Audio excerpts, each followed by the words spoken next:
13h ci télévision Futur Média mbokk yi salaamaaleykum daleen ak jàmm ci jotaayu xibaar yi li ci gën a fës te ñu ne mu ko jukki dina bokk ci accident bu doy waar wi nga xam ne nag moom moo am ci rond point Mamel lu toll ci ñaar fukk ak benn ci ay doomi aadama am ci ay gaañu ñeenti ñoom jamono yi nag jàpp leen ne sonn nañ lool moom major Oumar Diop Mbaye commandant bu centre bu secours bu sapeur pompier ci aéroport Léopold Sédar Senghor dañ leen digtal ay kàddoom ci la jotaayu xibaar daañu waxtaane itam lu soxal njàng mi ak njàngale mi CFEE entrée en sixième itam xam ngeen ne ni ki ëllëg lu toll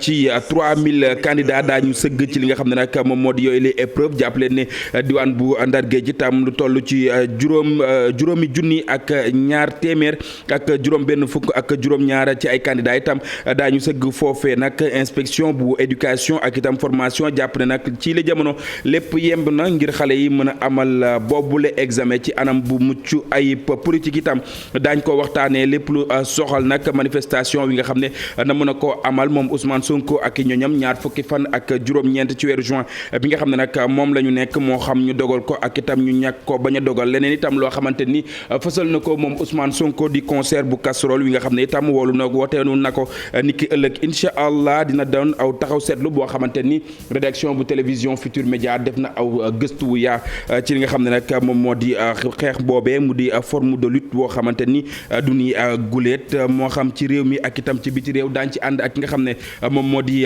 Ibou Diouf niki tey ji itam daañu waxtaanee lépp lu ñeel wàllu caada xam ngeen ne ci atum 1982 ba tey nag ñu ngi màggal guddi wi nga xam ne itam moom lañ jagleel wàllu musique tax na daañu dalal ki nga xam ne nag moom moo di Moustapha Ndiaye membre bu comité de la fête de la musique atum 2022 président itam bu association des managers ak itam agent d'artistes du Sénégal wàllu tàggat yaram Sadio Mané daal nay nuppi ci visite médicale bi nga xam ne itam mi ngi ko doon amal ni ki tey ji ci hôpital des frères de la miséricorde bu Munich ni ki ëllëg itam daañu fësal li nga xam ne nag moom moo di contrat bu ñetti at bi nga xam ne daal dina koy xaatim ca Bayern buñ ci noppee itam toftal ci li nga xam ne moom la yéene kaay yi xëy fësal ni ki tey daañ ci ànd ak Mamadou Mohamed Ndiaye bokk yi tënk yaa ngoog léegi ma dikk ñu faram fàccee.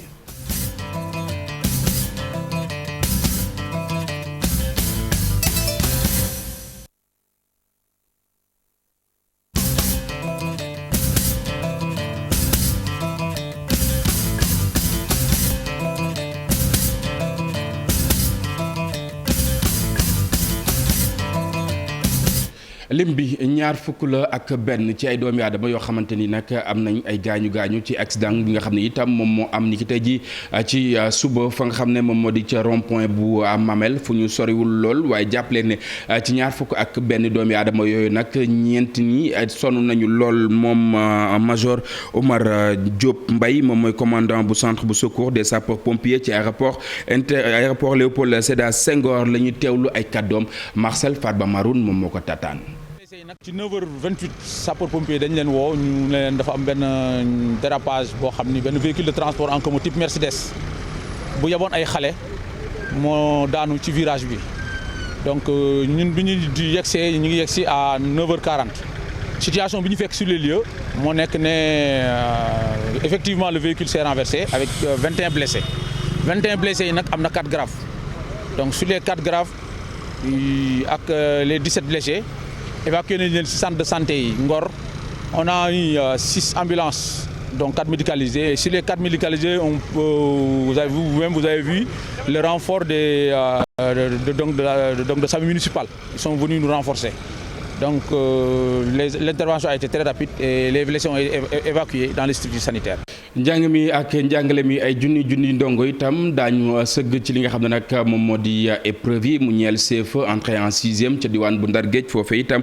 jàppale ne nag ñi nga xam ne ñoom ñoo yor wàllu njàng mi ak njàngale mi xam nañ ne lépp daal dina yemb rek ñu daal di séddale yooyu les épreuve ci fanweer ci ay centre d'examen yoo xamante ni ma nga foofee anam wi ndongo yi war a nuppee itam ngir daal di jànkonteel lu ni mel lépp daal dina yemb Ousseynou Diop ci reportage.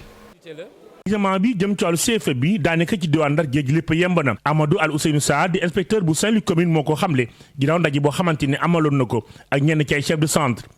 ba tax na tey pratiquement tout est au point li jëm ci document de travail yi li jëm ci organisation wu centre yi li ñu leen sas responsabilité la parce que tey jii nii ku nekk ci centre bi nga nekk yaa fa nekkal ministre bi. ci wàllu examen bi ren jëlee Ndar Géej li mu yor ci ay candidat toll na ci juróomi junni ak ñaari téeméer ak juróom-benn fukk ak juróom-ñaar. ci 5000 juróomi junni ak ñaar téeméer ak juróom-benn fukk ak juróom-ñaar ñaari candidat ci yooyu nag am na si ñaar téeméer ak ñaar fukk ak benn yoo xam ne ay candidat libre lañu. inspecteur bu Saint-Louis commune gën a ñaax ñi nga xamante ni ñooy chef de centre yi jàpp ni dañoo war a wane fulla bu mat sëkk daan na yëkkati ay cadeau itam jëmale ko ci wàllu ndaw ñi ngir l'examen bi mën a jaar ci yoon. candidats yi surtout nañu teel a ñëw ñu serein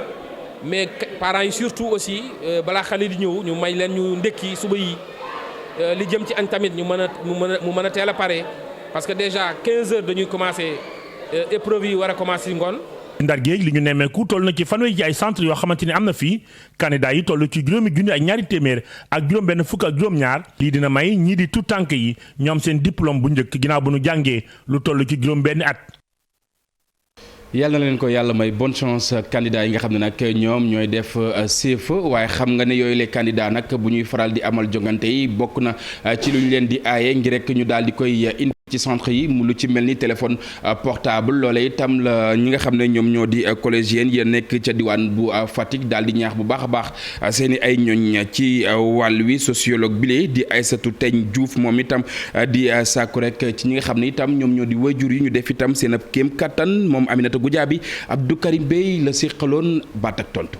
ko xam ne tollu nañ ci jamono boo xamee ni que il faut xale yu jigéen yi ñu gën a ndaw ñi ñuy wax adolescents yi jeunes yeeg yooyu ñu wax ak ñoom ci téléphone ni ñu koy utiliser nga gis ko xam ne day xëy suba ba ngoon mi ngi connecté wu fan la nekk WhatsApp wala Facebook lan la fay def ay waxtaan ay parfois wax yu ñàkk bopp donc daal ma ne naa fexe ba tey ci discours bi mu dugal ci aspect boobu wax ak ñoom ne leen téléphone bi daanaka lu bëri ngi ci lu safaanu waaye lu baax li tamit mën nañ ko utiliser ñoom dañu ne dañuy jàng yàlla def na ñu nekk ay xale yu am jom yu am ay prix yu baax yu am ay notes yu baax donc mën nañ utiliser téléphone bi pour gën a xóotal seen ab njàng gën a mën a def ay recherche gën a dugg ci mbirum science mbirum mathématique parce que nekk na ay discipline yoo xam ne fi ñuy waxee ni bugg a wax Sénégal émergent vraiment suñ ci dugalul loolu du mën a sotti donc mu bëggoon daal gën leen ñaax bu ñu utiliser téléphone it po mi mën na nekk parce que ay xale lañu ay nit lañu waaye nañu ko utiliser aussi ba nga xamante ne ni dinañ leen jëmale kanam ci seen njàng ak ci lépp loo xam ne day tax ñu avancer. njàng mi ñu àddu ci ba tey wax itam ci tout tànk yi nga xam ne itam ñoom ñooy biral wàll wi mu mel ni itam ñi nga xam ne ñooñee la ñu ko dénk mbégte rek la ñu am ci li nga xam ne nag moom moo di cahier d'activité wi nga xam ne moom la ñu dénk grande section lu soxal itam kàddu yi ni mel ñu ngi ko yëkkatee fa nga xam ne nag moom moo di ca Bongore ginnaaw aw xew-xew boo xamante ni amoon na foofee Pape Mbaye Diaw Fally Gueye qui est conjointe en présence vraiment des membres de l'équipe technique de la Banque mondiale que vous avez vu. Tout cela, c'était pour voir la mise en œuvre vraiment des activités financées par le projet PIPA DHS. Et ici, il s'agissait de voir ce que le projet a fait dans la mise en inspection des daara ñu ñëw seet fii ci Kaolack ngir nemmeeku réalisation yi PIPA DHS def dans le cadre donc de la petite enfance. tey nag ñu ngi woon fii ci case des tout-petits bu Bongore ñu doon xool tout tànk yi nga xam ne ay parental lañu amaguñu ñetti at naka lañ leen yore fii ci case des tout-petits bi. bu ñu ñëwee nag saafonte nañu ak jàngalekat yi waxtaan nañu am nañu ay en tout cas jokkalante yu am solo ci mbir mi ndaxte xam nga ni xale moom bu muy am balaa muy am ñetti at. foofu duñ ko war a cuq ko ci wàll bu nekk ngir jàppale ko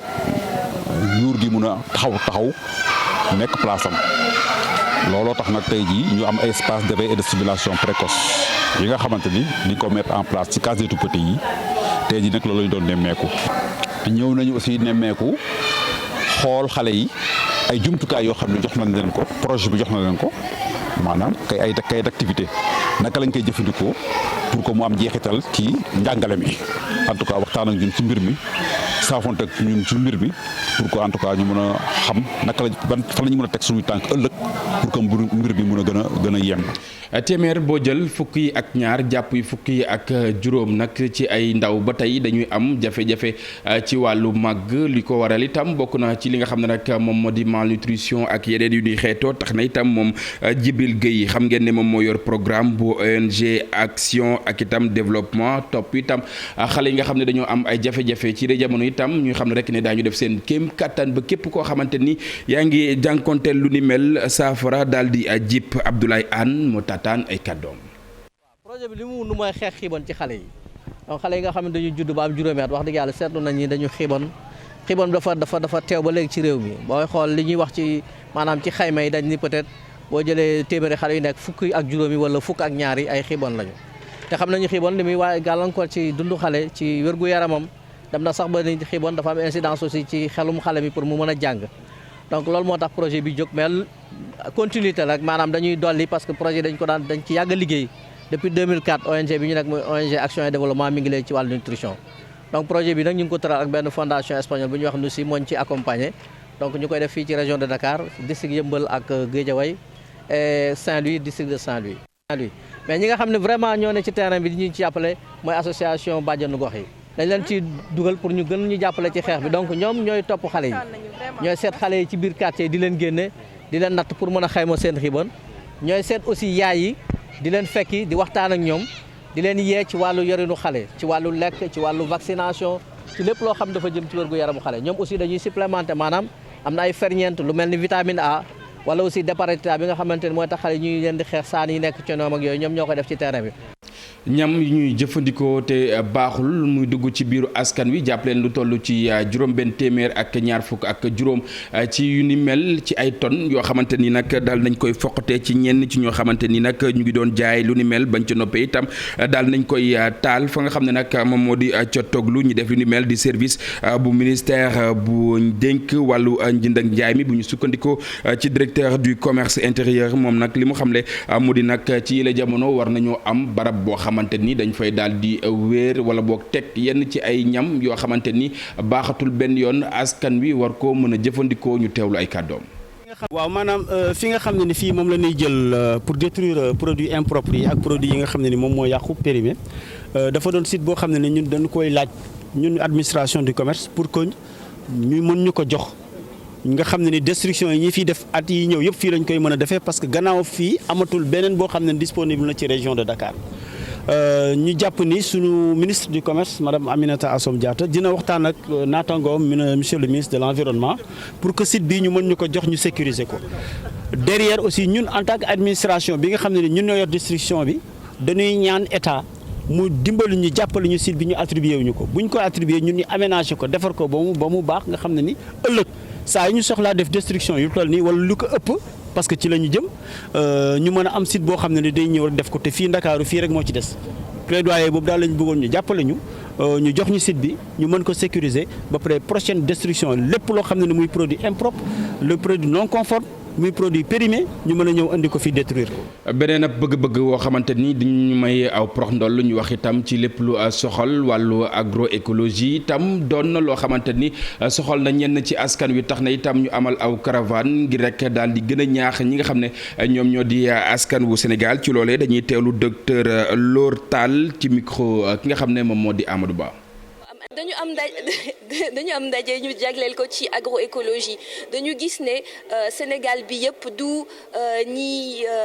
baykat yi rek ñoo am intérêt ci agroécologie bu njëkk bi dañu foogoon ne baykat yi rek ñoo am intérêt ci agroécologie ñoo bëgg mbay mu sell mais dañu gis ne agroécologie soxal na ñu bëri soxal na femmes yi def transformation soxal na séeréer yi bëgg a lekk soxal na aussi ñi nekk ci institut de formation yi donc ñun li ñu bëggoon mooy jël li ñu xalaat yëpp ci biir Sénégal yëpp indi ko fii Dakar indil ko ñiy liggéey ci PSE vert. mbokk yi xam ngeen ne itam ay bés moom moo des ci li nga xam ne rek moom moo di tabaski bi boobaak léegi yenn ci xuy xamaj boo xamante ni ñu ngi koy nemmeeku ci yenn ci ay gox ñu wutali diwaan bu Kaffrine foofu itam tailleur yi nga xam ne nag ñoom ñoo fa nekk ci les jamono jafe-jafe la ñu am ngir amal seen ab liggéey ci anam bu mucc ay waaye itam yi jël yeneen i ñaw yoo xamante ni dina mën a tax seen ak gafaga mën a fees bu baax a baax Omar Ndiaye Boubacar Fall bopp ci reportage ñu teewlu. tabaski mi ngi yëglu moo waral nag nit yu bëri fii ci diwaanu Kaffrine wutali palaasu tailleur yi waaye ñoom tailleur yi li leen jaaxal mooy coupure courant yi takkarnase ba tax na ñi mu ñëw jël ñaw yu bëri. coupure courant yi dafa tàmbalewaat sonal nañu trop Kaffrine amul lu dul benn période tu liggéey mooy période tabaski kese ñaari période lañu amoon korité ak tabaski gis nañ ne korité bi amatuñ ko tabaski bi kese la ñu am di ci fortaatu ba pare mënatuñ liggéey ndax ay coupure courant. client bu si amul compréhension suñu tardalee sa ñëw doo comprendre da nga yaakaar ne ci ñun la fekk ci Senelec la parce que coupure yi actuellement nii dafa ëpp loxo dafa jéggi dayo kuy xamaj rek la dëkkee moom ku amee matériel machine moom da nga xam ne moom courant bi doxut moom mënoon naa gën a kii daal. ëpp na guddi bëccëg kimi kamaj waaw moom lañ nekkee ci marché bi. bu asamaan si xiinee courant bi coupé waxuma la su tawee. gannaaw coupure courant yooyu factures yi ñëw cher ba jéggi dayoo bokk nag ci li leen gën a jommal. facture yi dafa ëpp facture yi da ngay yéemu na moom facture yi moom non facture yi yow bu la waxee li ñuy fay nga ne déedéet loolu man da nekk man sama bii passé 40 000 yi manqué tuuti après Korité gi daanaka liggéey bu yem ngay liggéey kon bu tabaski gi ñëwee presque ay 80 nangam mille di nga ko fay. dafa doublé wu facture bi nga xamante ne dañ ko doon fay 50 000 actuellement ni dañuy fay ay 75 90 te suñ facture baan na mooy ay 50 000 léegi nag dafa doublé wu. jamono ji nag tailleur yi nekk ci marché central bu Kaffrine ñu ci bëri ñi ngi daawale guddi gi jàpp ne moo tax ne as néew ñu mën cee liggéey ci courant bi waaye yooyu mayuñ leen fu ñu yàkkee seen nag ba tax na ñi ngi sàkku ci mairie bi ñu pompe leen marché bi ndax ñu mën a fortaatu dara ci tabaski gi.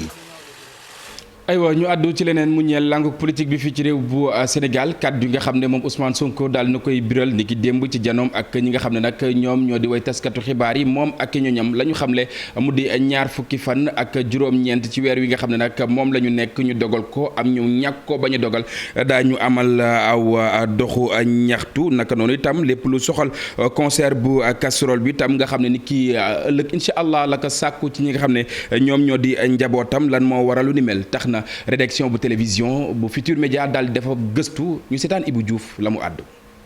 muy xeetu ñaxtu bu ñuy faral di gis ci réew yu bëri comme bi nga xamante ne ca réewu Canada lañ ko amale woon.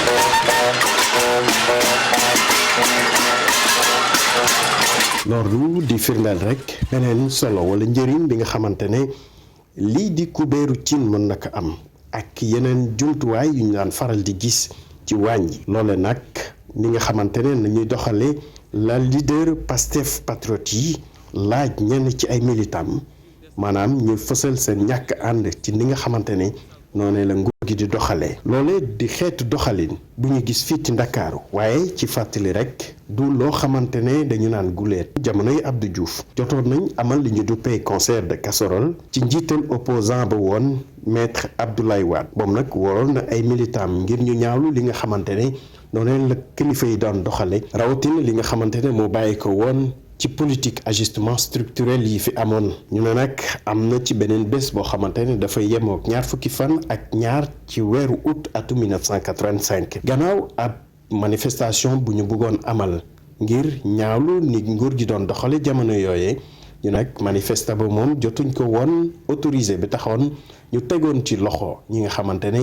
ñooy acteur politique yi ko jiite woon yeneen kilifa yi nga xamante ne rek ñoo fa desoon amaloon rek beneen xalaat maanaam sàkku rek ci militant yi ku ci nekk ut li nga xamante ne mooy kubéeru cin ak yeneen jumtuwaay ngir def ab riir loole nag liñ ci jublu woon mooy ñu bàyyi politiciens yi ñu tegoon loxo jamono jooje mu mel ni lu ñëwaat jamono ji ñu nekk waaye nag histoire tamit mën nañu ne rek xeetu ñaxtu yi dañ ko daan faral di gis fi nga xamante ne mooy Algérie ci jamono yoo xamante ne ñu ngi seen guerre bi ca réew France moom kii di François Fillon gannaaw ay xabaar yu ñu fësaloon ci Canard enchaîné amoon na tamit ay doomu France yoo xamante ne li ni mel lañ defoon ngir ñaawlu li ni mel ñu ñuy fàttali ne ci dëkk yi di Chili population ba nag gannaaw ab coup d'état bi ñu amaloon ci Pinochet ca Argentine naka noonu doon nañ ko faral di gis tamit ca Québec wala sax ca Espagne loolu rek di firndeel ne beneen xeetu ñaxtu la. jërëjëf Ibou Diouf ñu sant ko bu baax a baax gërëm ko ñu des ba tey ci langue politique bi wutali fa nga xam ne moom moo di diwaan bu Bawol foofee jàppale ne mandataire bu Yewwi Askan Wi ca département bu Mbacké ak itam ka taxawu Sénégal ñoom daal nañuy fekki li nga xam ne nag moom moo di Benno Bokk Yaakaar ana lan moo tax yenn ci bundu xataal wala bokk xotal yoo xamante ni daal nañ koy dund ci parti bu di mel tax na itam ñu wutali feneen Aminata Goudiaby Abdou Karim Bey. Mourtala Bousso ak itam Moustapha Ndiaye ay kilomètres la ñu def jugee ba Mbacké ñëw ci Fatick ngir rek wax ne ñoom jóge nañu coalition Yewwi Askan Wi ngir rek dugg ci coalition Benno Bokk Yaakaar Mourtala Bousso moom Pastef la bokkoon moom sax moom moo nekkoon mandataire bi ci département bu Mbacké Moustapha Ndiaye bokkoon ci taxawu Sénégal. ñu gis nañ li ñu doon gëmloo ci président Macky Sall dañu ko gëmloo ci réew mi loolu nekkut ñu jël suñu ay responsabilité ak ñi nga xam ne ñoom lañ ko bokkal ci biir Yewwi Askan Wi bis naka tey dañoo fas yéene ñëw ànd ak président Macky Sall ñu nekk ci département bu Mbacké ci 16 communes yëpp jox ñu seen kaddu ñi ci ëpp ñu ñëpp de ñi ci ëpp jox ñu seen kaddu ne lii de bu ngeen ko defee incha allah dañ ci ànd ak yéen. ci ñoom ñi nag ñu ne injustice la ñu dund ci fi nga xam ne moom fa la ñu nekkoon di coalition Yewwi Askan Wi moo tax nag mënuñu ko supporter ba tax ñu wan ko ginnaaw injustice boobu nag ñu ne fa nga xam ne fa la ñu nekkee ci département bu Mbacké lañ ko gën a dundee mu metti leen loolu ndaxte dañ faa liggéey bu am solo boo xam ne dafa tax coalition Yewwi Askan Wi jotoon faa am doole. dañuy dal ci département bi ñun dañ faa nekk di liggéey fitna bi nga xam ne taxaw nañ pour yee ko ci biir Sénégal te ñun ñu fas yéene yor suñu ndox mu sedd lépp loo xam ne ni aw ay la ñu fas yéene koo sotti ndox mu sedd fii ci département bu Mbacké képp koo xam ne ni ñëw nga pour indi ay da nga jàmmaarloo ñun. waaye injustice bi nga xamante ni ñun moom la ñuy xeex guddeeg bëccëg suba ngoon dañ koo gis ci suñu biir kër te fii comme dañ koy suñu biir kër dañ fexe gàdd suñu yat dàq ko ba mu génn bu fekk continue ne ñoom dañoo taxaw ci li ñu war a taxaw mbaa ñu jaaroon fi mu war na jaar kon jàpp naa ne bu ñu waxee ñun dañ ci fekk si. ci Fatick nag ki nga xam ne moom moo leen dalal moom moo di envoyé spécial bu président de la République di Cheikh Kanté moom nag rafetlu na seen choix. jërëjëf Aminata ñu des ba tey ci langue politique bi wutali diwaan bu Bambey foofee nag ñooñu ñi nga xam ne ñoom ñoo di président Macky Sall ñoom ñooy sàkku ci li nga xam ne itam moom la ñuy nemmeeku ci langue politique bi ci les jamono ñu daal di koy teg ci suuf bokk na ci coow li ak itam xaxarante bi nga xam ne moom moo ci nekk moom Moustapha Ngom responsable la ñu teewlu ay kàddoom ci micro Babacar Diouf. Force reste à la loi lu mënti am doole nguur moo ko yore. te nag nguur bu bëggee day doxal bi nga xamante ni askan bépp dañ ci jariñu kon jeunes yi nañ bàyyi xel ci loolu pour ëllëg ñu mën a am njariñ bu indil suñu réew ñu mën a tabax suñu réew ba mu màgg mais bu ñu yàqee li fi ne mais tey jii boo bëggee réew sax yow di yàq li fi ne di appeler à la violence mais boo ñëwee loo fi fekk kon kay ku responsable ku patriote ku républicain ma ne doo woote luy taal fitna wala ngay reylu doomu jàmbur ensuite wala nga naan wooy bàyyi leen sama doomu jàngi mais jeunesse Sénégal déglu leen lii police yaa ngi taxaw sa buntu kër pour bañ nga génn indi trouble nga ne jeunesse yi bàyyi ñu jàpp sa doom nga ne bàyyi leen jàpp nañ sama doom parce que jàngiwul nañ ko bàyyi mu jàngi alors que tu fais sortir les enfants d'autrui pour ñu génn ñu rey leen wala ñu tirer leen ay bal wala ñu jamanti seen bi wala d'autres infiltrer leen def leen musiba moi je crois que loolu rafetul li ñu bëgg Sénégal ñu tabax ko ñi ko tabax ba fii Senghor ba fii mais loolu dañoo bëgg keneen ku fii ñëwit ngay eggale ci anam bu rafet. aywa ñu àddu ci leneen ginnaaw langue politique bi ñu wax itam ci lu soxal wàllu koom crise économique nees mën a def ba yenn ci ay xibaar ñu mën koo baaxee ñi nga xam ne itam ñoom ñoo di askan wi lu ni mel itam doon na bëgg-bëggu convention des jeunes reporters ci lëkkaloo bi nga xam ne itam amal na ko ak banque mondiale lu ni mel itam doon na loo xamante ni waxtaanee nañu ko daal di koy càmbar bu baax a baax ci aw ndaje Pambay Diaw Fally Gueye formation ci jamono ji nag li nga xamante ni moo jëm ci wàllum koom bari na luñ koy waxtaane ci biir média yi moo ne day journaliste yoo xamante ni danoo spécialisé wu ci wàllum koom bariwu fi loolu ba moo waral ci benn collaboration boo xamante ni am nañ ko ak banque mondiale convention des jeunes reporters daal di organiser benn formation jëm ci lépp loo xamante ni moo jëm ci tasum xibaar ci wàllum koom-koom. bu fekkee da ngay def affaire journalisme économique lu jëm ci koom-koom yan baat nga war a xam parce que baat yooyu boo ko xamul boo xamul lu muy tekki di nga def ay njuumte donc jàngal leen rek tuuti ci loolu ba nga xam ne li ñuy liggéey dana gën a baax. représentante convention des jeunes reporters di rafetlu formation bi tey xamle ne ak jamono ji nga xamante ni Sénégal am na pétrole ak gaz formation bi journalistes yi soxlal woon nañ ko bu baax ngir rek mën a informer askan wi lépp loo xamante ni moo jëm ci wàllum koom-koom. ci période Covid bi ñu ngi doon utiliser ay termes yoo xamante ni du journaliste yëpp ñoo ko maîtriser woon ñu ngi doon wax récession ñu ngi wax ay inflation ba noppi ñu ngi acheminé wu ci ay jours yoo xamante ni dinañu wax lu bari ci wàllum économie rawatina ak découverte pétrole bi gaz bi loolee nag dina formation bi nga xamante ni moom la ñuy def tey dinañu gën a dooleel bu ko defee yenn sujet yi nga xamante ni c'est un rapport ak économie ñu xam bu baax na lañ koy mën a traité. Convention des jeunes reporters du Sénégal di woo partenaire am bi formation bi ñu gën ko wéyal ci yenn région yi.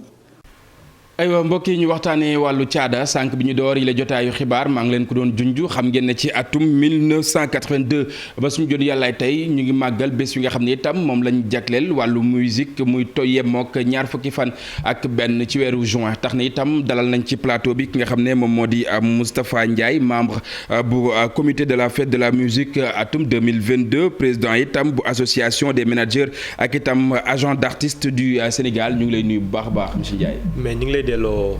nuyoo bi di nuyu téléspectateurs yi di rafetlu invitation bi di souhaiter à tous les acteurs culturels de la musique bonne fête de la musique. bonne fête de la musique tey jile muy doon bés yi nga xam ne itam moom lañ ko jagleel waajtaay li ci réew mi donte ci àdduna wërngal këpp lañ koy màggalee fii ci réew bu Sénégal lan lañ mën a jàpp. waaw fête de la musique di événement boo xam ne comme ni nga ko waxee ça se fait partout dans le monde. journée internationale la journée la boo xam ne homologuée chaque année day ñëw. mu tombeek le 21 juin du beneen jour le 21 juin la. donc Sénégal aussi ñoom ñu koy fêter et comme ça se fait partout dans le monde li ñuy déggoo di ko fêter. mooy c'est artiste li mu gën a mënee mooy exprimer wu. donc on donne aux artistes occasion boo xam ne doxal leen plateau boo xam ne dañ fay jàll di prester di wane li ñuy def di wane seen bopp di def seen fête comme ni ñu ko mën a waxee d'une manière générale. boo nee Sénégal wax itam li nga xam ne moom moo di les 14 régions foo ci dem fu nekk am na ay jeunes talents wala bokk ñoo xamante ni yàgg nañ ci wàllu musique est-ce que itam à votre niveau yéen ñi nga xam ne ay cëslaay ngeen ci wàll wi jéem ngeen fexe def ay yenn ay organisation wala ay spectacle yoo xamante ni wàcc ngeen ko ci yenn ci régions yi. waaw depuis un moment li ñu tàmm di def depuis presque sax mën naa wax 3 ans 4 ans nga xam ne moo nekk innovation bi mooy fexe di def ndoo ay waxtaan ay plaidoyer ci côté wu commune d'arrondissement yi pour que mairie yi jël en compte le fait que musique culture en général secteur décentralisé la yoo xam ne ñoom mun nañ ci def bay seen waar. donc li nga xam ne loolu lañ doon def mooy waxtaan un peu ak acteurs culturels décentralisés pour ñu approcher seen communes yi pour ñoom ñu jéem a def ci commune bu nekk ñu jéem fa teg benn affaire am nañ ci ñu ci réussir am nañ ci ñu ci réussir mais raison principale bi tax ñenn ñu duy mën a def c'est les problèmes de budget comme ni ñu koy waxee. mooy fonds bi waaw mooy fonds yi nga xam ne moom moo disponible dans ces communes d'arrondissement parce que am na ñoo xam ne dafa cate pour ñoom ñu defal seen bopp ay fête. loolu bokk na ci innovation boo xamante ni ay at ci ginnaaw yéen a ngi koy màggal ren atum 2022 lan ngeen ci coppi wala lan ngeen yokk ci lu ni mel. ministre bi mu ñëwee dafa teg benn initiative bu rafet boo xam ne mooy dajale quelques professionnels yoo xam ne dañ leen ñëw teg ñoom ñuy waxtaan ñu teg benn comité boobu ñoom ñooy def lobby yi ma lay wax nii waxtaan un peu plaidoyer auprès de certains acteurs auprès de leur communauté. de leur mairie et autres mais innovation yi ci yokk mooy chaque année. dañuy fexe def yokku activité bi ay formation ay débat yoo xam ne c'est des thématiques importantes comme la copie privée comme waxtaanee affaire fonds bi nga xam ne bokk depuis ay années ñu ngi koy ñafe pour que président de la République accompagne acteurs culturels yi en général teg benn fonds boo xam ne day transversal à la culture ñu ngi ko waxtaanee nañ ko au lieu que mu nekk que musique mais mu nekk un fonds disponible pour la culture boobu léegi ñu ngi koy ñafe mais ñu ngi ci waxtaan nañ ci année bi def nañ ko ay débat yoo xam ne débat yu am solo yoo xam ne échange nañ ci ak même presse bi Ablaye Senghor lors de la conférence de presse. wàllu musique itam doon lu am solo ci li nga xam ne moom moo di askan dañuy faral dégg ne waaye bu yeetewul diglewul ay naxaate la yow beneen casquette bu mooy organisation bu bés wi la itam yow yaay président wu manager yi fii ci réew bu Sénégal ndax itam à votre niveau ñi nga xam ne yow yaa ngi leen di manager yaa ngi gëstu bu baax a baax ci lépp lu soxal wàllu texte yi nga xam ne dañu koy bind pour way ko. waaw man en tant que manager damay wax ne création du tuuti. création amul bu am solo ak bu amul solo une création reste une création nit kiy créer moo xamul lu muy créer lu muy doon. li am solo mooy que ñu encourager ñi nga xam ne ñooy nekk ci ginnaaw ces artistes qui créent comment valoriser création yi ba nga xam ne day nekk lu économiquement vendable mais aussi mu traverser fi territoire yi ba nga xam ne fépp fu ñu dem parce que musique moom ak création bu dépasser frontières yi rek la personne dafay jouer le rôle d'ambassadeur parce que day porter drapeau dëkk bi te ñun suñu rôle mooy fexe ba fu ñu dem Sénégal di positionné wu après lan la kiy bind di bind nit ñi ñooy juger am na solo wala amul solo. mais loo gis itam am na li nga xam ne moom la ñu dippee les préalables c'est-à-dire gëstu yi nga xam ne war na ci laata askan wi di ci jotee. waaw mais jàpp naa ne ñiy créer di am lu am solo mu ñoo ëpp ñi nga xam ne dañuy créer loo xam ne jàpp nañ ne bokk wax bi amul solo. mais c'est que communication bi ci li ëpp caaxaan wala liy xaw a folklore moo ëpp communication bi ci ñi xam ne ñoo gën a pertinent ci bokk bu dee sensu texte bi la ñuy waxee. mais lan moo tax. ñu def choix wu promouvoir ñële plus que ñii loolu c'est autre chose c'est un autre débat mais ñun suñu rôle c'est de dire que telle personne ku créer rek créer nga léegi li nga créer c'est le public ñoom ñooy jël li ñu bëgg ak li ñu dul jël léegi nag kan moo leen koy jox yaa benn par exemple li nga xam ne mooy par exemple disons prenons l'exemple des médias yi ñooy jouer rôle transversal boobu donc tant que média boobu ñoom ñi ngi koy def bu baax ñi ngi koy defee noo xam ne valorisation mi ngi jàll je pense que daf fiy nekk te ñun suñu rôle ñun ñi nga xam ne ñooy professionnel li ñu mën a encourager rek mooy encourager ba création yi di traverser frontières yi nekk loo xam ne dafay porter flambeau Sénégal comme il se doit comme ça a été avec Youssou Ndour comme ça a été avec Baba Maal ak institut ñi nga xam ne ñoom ñoo jiitu ci tàllal yoon bi ginnaaw aw taxaw seetlu ci tàllal yoon bi jéggaan yi musique Sénégal dem ci biti réew ginnaaw bu ñu doon def benn li nga xam ne moom moo di xayma fan la toll man damay jàpp ne ba tey mi ngi avancé. léegi nag bu ñu xoolee marché Sénégal marché international bi am na ay jéego yu wàññeeku lu bëri parce que par exemple tey ñun bu ñu nekkee xale nga xam ne dañuy suivre ñi nga xam ne ñoo nekk tanoor yi. daan na raar nga gis rencontre bu mag a mag a mag artistes yi nga xam ne tey ñoom ñoo yor musique sénégalaise doo leen fa gis. Viviane Coumba Gawlo Baba Maal Youssou Ndour Thione grand tanoor yi nga xam ne daal dañu yàgg ci musique sénégalaise Baobab ay Waziz Diop ba tey da nga ñooñu rek ngay gis boo demee dans les grands festivals tu as toujours du mal à voir les artistes sénégalais pour man am na lu manqué loo xam ne dañu war a toog seetlu waxtaane ko pour xool loolu manqué ñu defar ko mais man pour man bu manquement amee foofu la amee mais par contre on a toujours de très grands artistes des artistes qui font toujours affaire bu rafet boo xam ne création yu rafet œuvre yu rafet mais je pense que nan lañ koy jëlee fii ak lan la monde bi demandé par rapport ak ñun suñu dëkk je pense que côté boobu lañ fi lay sooxee. tey fête bi fan lañ ko mën a amee. fête yi pratiquement am na ci communes yoo xam ne ils ont répondu wuyu nañu woote bi ñu leen woowoon ba am na ñoo xam ne jàpp ku mel ni comme Yaraax ku mel ni comme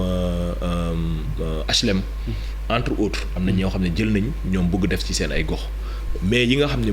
ñooy yi gën a fës mooy bi nga xam ne moom la ministère bi teg mu nekk mun nañ dem wax ne mooy plateau national bi moom mi ngi amee chaque année ci monument bi mais comme travaux yi am waaw mais léegi comme travaux yi am foofu moo tax dañ ko pousse ba ci centenaire bi foofu lay amee y a une grande programmation artistes yoo xam ne pratiquement mais ñun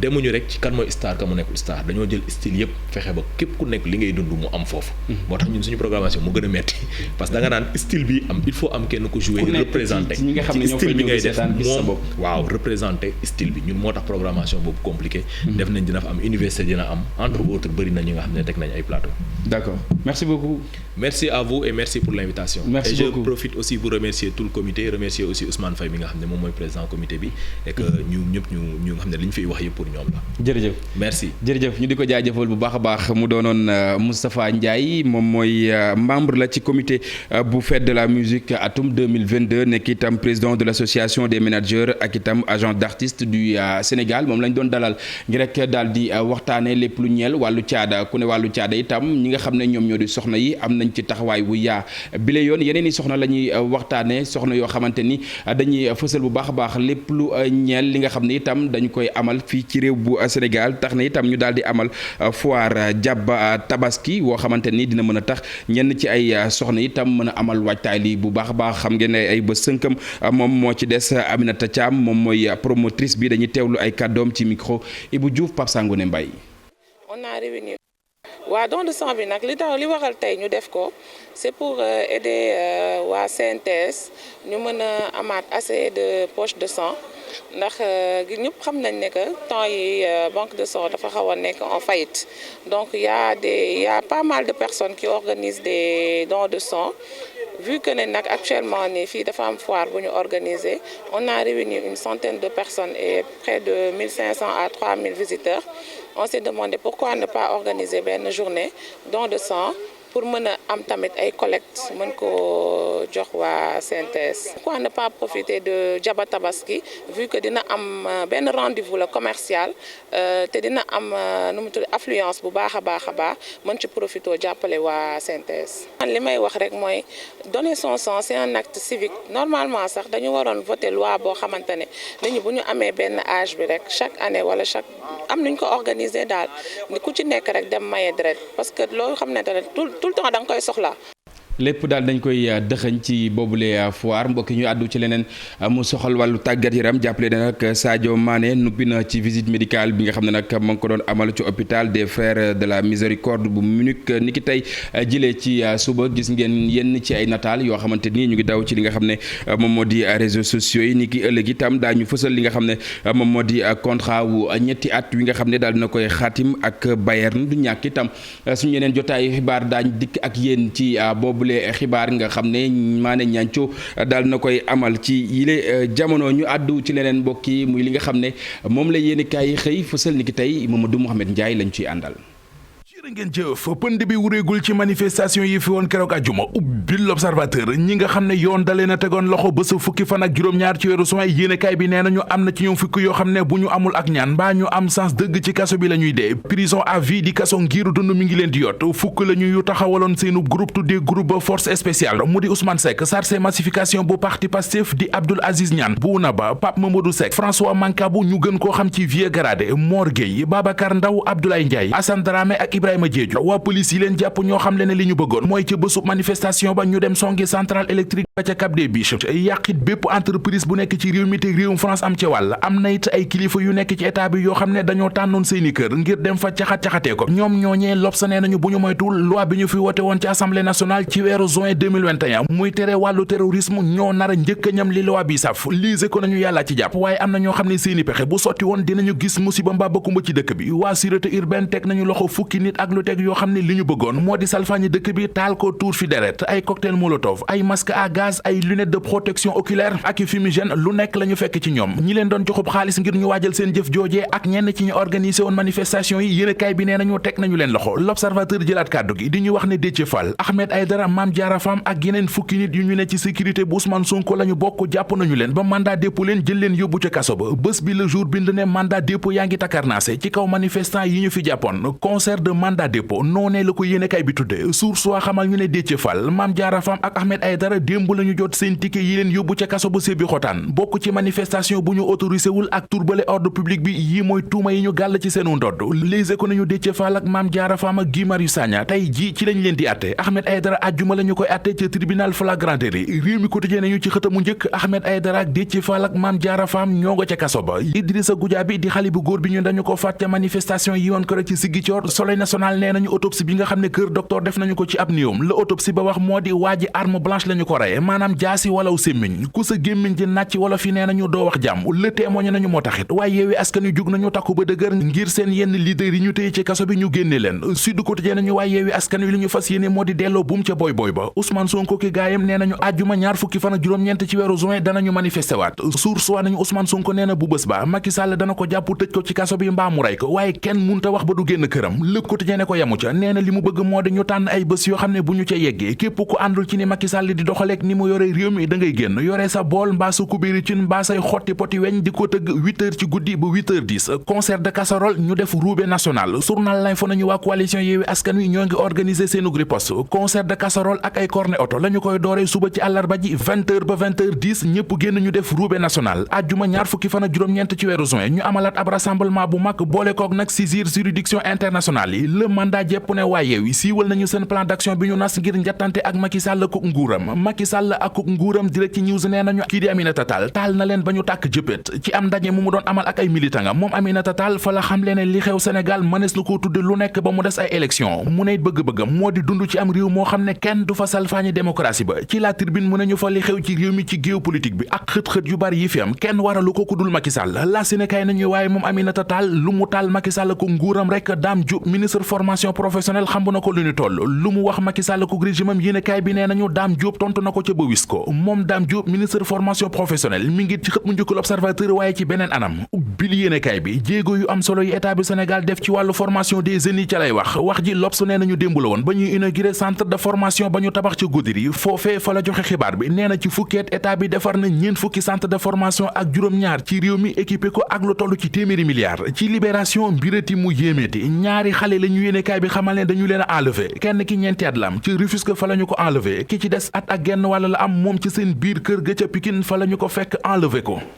jërëjëf Mamadou Mouhamad ñu sant ko bu baax a baax gërëm ko mbokk yéen itam naka noonu waxtu yëkkati jotaay jot na des leen ak programme bu télévision Futur Média léegi Merry Beye Diouf day ñëw fësal li nga xam ne moom moo gën a fës ci li ci internet bi man itam ma jox leen daje ni ki ëllëg incha allah à partir de 6h30 ci seen émission info matin mu ñeel revue des titres lu mooy loolee itam ñu leen di ñaanal jàmm jaa ngeen jëf mbokk yi.